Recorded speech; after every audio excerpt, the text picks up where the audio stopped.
যাক বলিয়া বতাহে উৰুৱাই লৈ যায় মোক ইমান দেশত আছিলে ধিন্দ মাঞ্চৰায়ে জুৰি ধিন্দ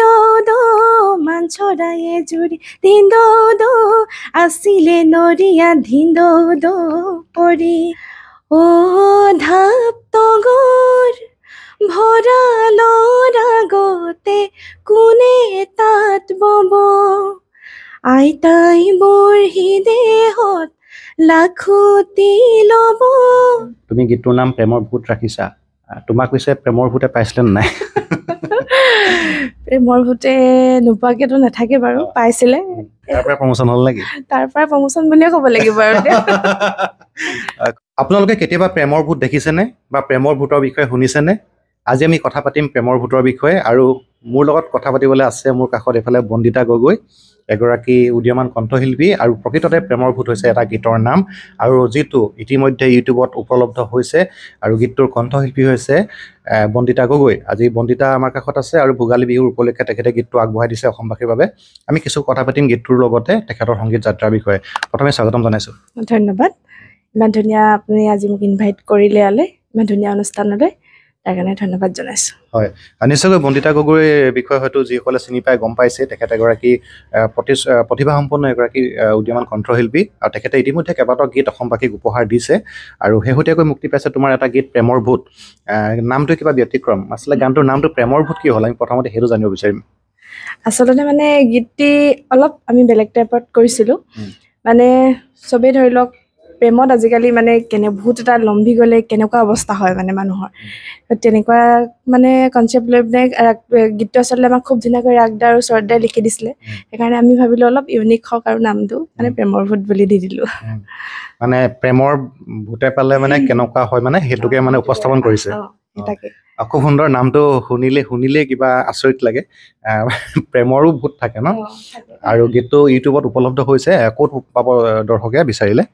বন্দিতা গগৈ অফিচিয়েল বুলি এটা মোৰ ইউটিউব চেনেল আছে তাতে উপলব্ধ হ'ব প্ৰেমৰ ভূত বুলি মাৰিলে হ'ব বন্দিতা গগৈ এনেকৈ মাৰিলে পাব প্ৰথমতে যিহেতু আমি সেই গীতটোৰ বিষয়ে আৰম্ভণি কৰিলোঁ গতিকে গীতটো দুফাকে যদি আমাৰ দৰ্শকক শুনাই দিয়া গীতটো আমাৰ ৰিলিজ কৰিছিলোঁ আপোনাৰ 31 তাৰিখে গীতটো অলপ গুণগুণাই দিছোঁ আৰু গীতটিৰ লগত জড়িত সকলোকে মই ধন্যবাদ জনাইছোঁ ইয়াৰ পৰাই তয়া কৰিয়া জ্বলি নহবি জাননে ঐ ছোৱালী তই চুলি মেলি বহি কাকেনো চুকালি তই পাগলী অ ময়া কৰিয়া জ্বলি ঐ নহয় মই জাননে অ মই গাঁৱৰে ছোৱালী নিনো বুলি মৰম তয়ে নিলি মোৰে বুকুখনা চাৰি খুতুং খাটাং মাকো মাৰুং চানে কি চাই ফুলো বাচো নিজানতে ভাবি মইহে জানো তোলে মৰুং ঐ কি আহুদি যে খোৱালি মোক কৈ দিওঁ নে কি তোক ভাল পাচোন এবাৰ মোক বৈছে মৰম সুত লাগিছে প্ৰেমৰ ভূত ধন্যবাদ হয় খুব সুন্দৰ আৰু খুব সুৰীয়া গীতটো কথাবিলাকো খুব সুন্দৰকৈ লিখা হৈছে বাৰু এইটো গীত আপোনালোকে ইউটিউবত চাৰ্চ কৰিলে পাব প্ৰেমৰ ভূত বন্দিতা গগৈ বুলি চাৰ্চ কৰিব এতিয়া আহোঁ তোমাৰ সংগীতৰ যিটো যাত্ৰা তোমাৰ কেনেদৰে আৰম্ভ হৈছিলে আচলতে মই সৰুৰ পৰাই গীত গাইছিলোঁ প্ৰথমে আচলতে মই নাচিছিলোঁ দেই তাৰপিছতে মানে যেতিয়া ক্লাছ 3 মান পালোঁ আৰু তেতিয়া মানে পাপাই বাৰ লগত মানে গানৰ স্কুললৈ লৈ যায় বা মানে গান শিকিছিলে আৰু তেতিয়া আমাৰ তেতিয়া শিক্ষা তপাদাৰ সোণাৰী হয় তেওঁ তাৰপিছতে মই শিকিলোঁ প্ৰসন্ন ফুকন ছাৰৰ ওচৰত সোণাৰী সংগীত মহাবিদ্যালয় তাৰপিছতে বাৰ লগত মানে গান যেতিয়া বাই ৰাগবিলাক প্ৰেক্টিচ কৰি থাকে ময়ো গাই থাকোঁ আৰু লগতে পাপাই ক'লে কি বোলে তোমাৰচোন নাচতকৈ বোলে গানতে ভাল লাগিছে তেতিয়া তেনেকৈ কৰি গানটো আচলতে মই শিকিলোঁ আৰু আমাৰ সৰুৰ পৰা মানে পাপা আৰু মা হওক মানে পাপাই খুব ধুনীয়া নাটক কৰিছিলে সংগীতৰ লগত মানে সৰুৰ পৰাই মানে মই মানে জড়িত হৈ আছোঁ বুলিয়ে ক'ব পাৰি আৰু সৰুৰ পৰা দেখি আছোঁ যে পাপাহঁতক তেনেকৈ আৰু বা আৰু পাপা তেনেকৈ কৰি শিকিলোঁ আৰু গান গাবলৈ তাৰপৰা এটা দুটাকৈ গীত গাই পেলাই আৰম্ভ কৰিলোঁ 2016 চনত এটি গীত কৰিছিলোঁ দেই খুব মানে গীতটো ইমান মানে মানুহে ভাল পাব বুলি মই ভবাই নাছিলোঁ মানে গীতটো প্ৰথম কৰিছোঁ আমাৰ শদিয়া তেতিয়া দলংখন মানে অপেনিং হোৱাই নাছিলে তেতিয়া শদিয়ালৈ যাম দীঘল দলং চাম বুলি গীত এটা কৰিছিলোঁ আমাৰ মহন্ত বুঢ়াগোহাঁইৰ লগত আচলতে মই তেওঁকো ধন্যবাদ দিব লাগিব যে কাৰণ মই ষ্টুডিঅ'ত যদি প্ৰথম সোমাই পাইছোঁ তেওঁৰ পৰাই পাইছোঁ মানে তেওঁ খুব ধুনীয়াকৈ মোক আগুৱাই লৈ গৈছিলে আৰু গীতটো আমাৰ 4 লাখৰ ওপৰত মানে ভিউজ হৈ গৈছিলে কিন্তু প্ৰথম গাইছোঁ তেতিয়াতে মানে প্ৰথম গীত এটা যদি ইমানখিনি মানে ভিউজ হয় ভাল লাগে ন আৰু তেতিয়া সেই গীতটোৰ পৰাই মানে আৰু উৎসাহ পালোঁ আৰু যে এইটো গান কৰিছোঁ এইটো গান কৰিছোঁ নীলদাহঁতৰ লগতো গীত কৰিছোঁ বাৰু আগতে মই তাৰ পৰা এইবাৰ ৰাগদাহঁতৰ লগত কৰিলোঁ এটা গীত এতিয়ালৈকে তোমাৰ কেইবাটাও গীত মুক্তি পাইছে মুক্তি পাইছে কবিও মামুৰ 7-8টামান গীত দিছোঁ ৰাইজক ঠিকে আছে আৰু মঞ্চ অনুষ্ঠান কৰা নে তুমি কৰোঁ মঞ্চ অনুষ্ঠানো কৰোঁ এতিয়া চলি আছে বাৰু কাইলৈ আকৌ এটা আছে বাৰু শ্ব' চলি আছে আৰু তেনেকৈ হয় বন্দিতা গগৈ মঞ্চত যদি কোনোবাই বিচাৰে যোগাযোগ কৰিব পাৰে আমি নাম্বাৰ দি দিম বাৰু আৰু যিহেতু বিহু আহি আছে বিহু এফাকি শুনাই দিবা বিহু শুনাম মোক খুব প্ৰিয় দেই এটা বিহু মানে মই প্ৰত্যেকখন মঞ্চতে গাওঁ মানে সেইটো গীতে গাইছোঁ এই দুবৰি বাতৰি বন এই তোৰ বাটে বাৰু গ'লে পাৰি হৈ বিহুলৈ বুকুৰে ধন বৰ ঘৰৰ পিৰালিৰ আসনত বহিলৈ ঐ দেউতাই বিহুখনৈ চাই ঐ বিহু নামে ফাকি ঐ গাওঁ বুলি ওলাইছোঁ ঐ আমাক নধৰিব নাই ইমান দেশত আছিলে ধিন্দ মান চৰায়ে জুৰি ধিন্দ মান চৰায়ে জুৰি ধিন্দ আছিলে নৰিয়া ধিন্দ পৰি এই যেতিয়া শুনিলে ধিন্দ বিহুৰে বাতৰি ধিন্দ বিহুৰে বাতৰি ধিন্দ আহিলে লাখতি ধিন্দ ধৰি ধন্যবাদ খুব সুন্দৰ আৰু বিহু মঞ্চত এনেকুৱা গীতবিলাক পৰিৱেশন কৰিলে বহুতেই ভাল লাগে আৰু সেয়ে কৈছোঁ যদি কোনোবাই বিহু মঞ্চত বা বিভিন্ন অনুষ্ঠানত বন্দিতা গগৈক যদি বিচাৰে মাতিব পাৰে এওঁলোক হৈছে উদীয়মান কণ্ঠশিল্পী যথেষ্ট প্ৰতিভা আছে আৰু এওঁলোকৰ দৰে নতুন প্ৰতিভাবিলাকক আপোনালোকে আমি লগ লাগি সকলোৱে আগবঢ়াই নিব লাগিব তেতিয়াহে সংগীত জগতে এনেকুৱা কিছু প্ৰতিভা লাভ কৰিব আৰু কিছু প্ৰসংগ মই তোমাৰ আগত উলিয়াব বিচাৰিছোঁ যিহেতু তুমি এগৰাকী উদীয়মান কণ্ঠশিল্পী আৰু এগৰাকী উদীয়মান কণ্ঠশিল্পী যথেষ্ট তুমি সংগীত জগতখনত কিবা এটা ভৱিষ্যত দেখি আগবাঢ়ি আহিছা আৰু বৰ্তমান সংগীত ক্ষেত্ৰখনত কিছুমান গীত ওলাইছে যিবিলাক গীতে কিছু বিতৰ্কৰ সূত্ৰপাত কৰিছে আৰু যিবিলাক গীতৰ ধৰি লোৱা যিবিলাক কথা অতিকে তৰল এইটোক তুমি কি ধৰণে চোৱা নাই আচলতে আমি সংগীত জগতখন আচলতে বহুত বিশাল হয় তো সংগীতত মানে কোনোবাই এনেই ওপৰতে আহি মানে এটা গান কৰি দিলে মানে সেইটো শুদ্ধ বুলি নাভাবোঁ মই তাৰ মানে গীতটো গোৱাৰ আগতে গীতটো মানে কথা সুৰ কেনেকুৱা হয় সেইখিনি আচলতে আমি চোৱাটো বেছি মানে জৰুৰী বুলি ভাবোঁ মই আৰু যিহেতু মানে যি টি শব্দ দি পেলাই আমি গীত এটা কৰিব নোৱাৰোঁ আচলতে সেইখিনিৰ ওপৰত সকলোৱে মানে সজাগ হোৱাটো মই বিচাৰোঁ যে গীতৰ কথাবোৰ প্ৰথমে লিৰিক্সটো মানে প্ৰথমে চাব লাগে কেনেকুৱা হয় কি হয় তাৰ ওপৰতে গীতটো কৰিব লাগে সেই বুলি ভাবোঁ মই ঠিকেই হয় এইটো কথা আৰু প্ৰতিজন সংগীত শিল্পীৰ এইটো দায়িত্ব আছে এটা ভাল সংগীত সৃষ্টি কৰি সমাজলৈ এক ভাল সুস্থ বাতাবৰণ কঢ়িয়াই অনাৰ ক্ষেত্ৰত যথেষ্ট দায়িত্ব আছে নে কি কোৱা এতিয়া এটা প্ৰসংগ সুধিম তোমাৰ এটা বিয়া নাম আমি দেখিবলৈ পাইছিলোঁ ছ'চিয়েল মিডিয়াত যথেষ্ট ভাইৰেল হৈছিলে আৰু সাধাৰণতে আজিকালি ছোৱালীবিলাক বা যুৱতীসকলে বহুতেই হয়তো বিয়া নাম গাব নাজানে এনেকুৱা পৰম্পৰা আহি গৈছে তুমি যদি শুনাই দিয়া আমাৰ দৰ্শক অকণমান নিশ্চয় আচলতে বিয়া নাম ময়ো বিশেষ তেনেকৈ গোৱা নহয় মানে মাৰ মুখত শুনি আহিছোঁ গীতবিলাক মায়ে মানে মোক ক'লে যে বিয়া নাম এটা গাইচোন কিবা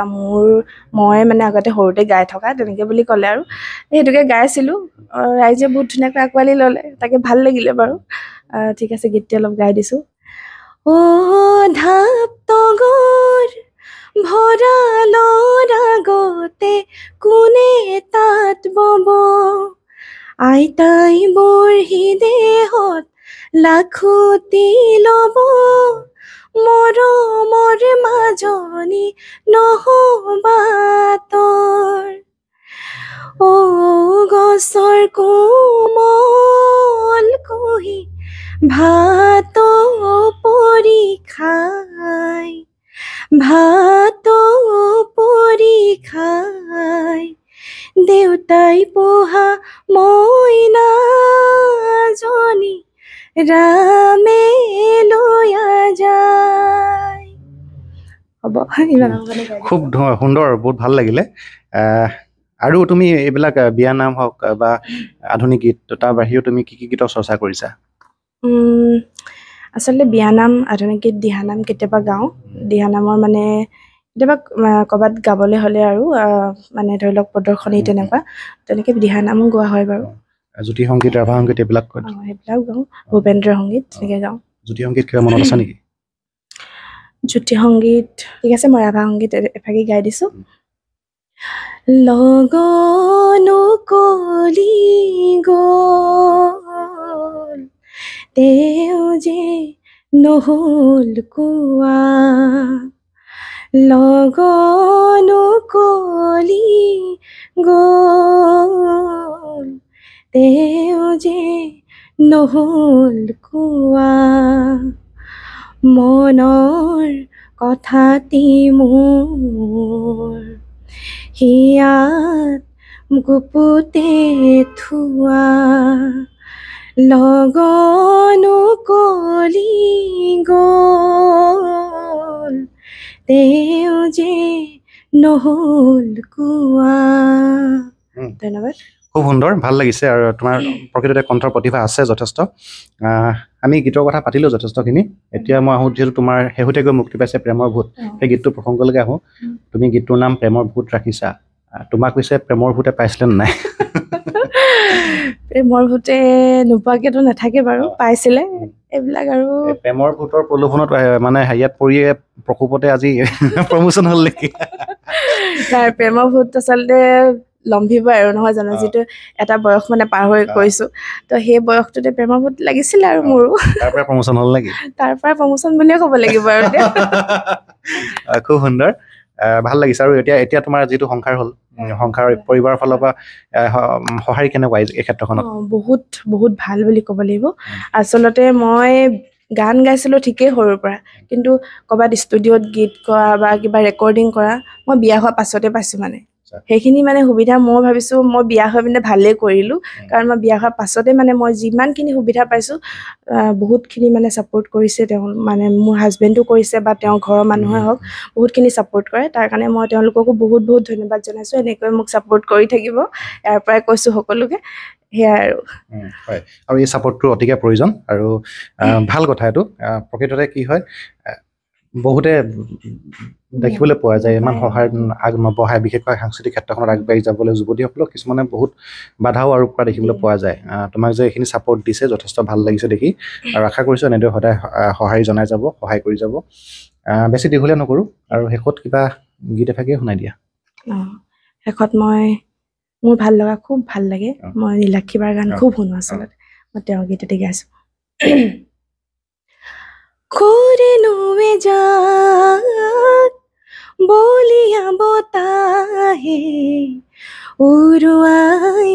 লৈ যায় মোক আউখীৰ জোনৰ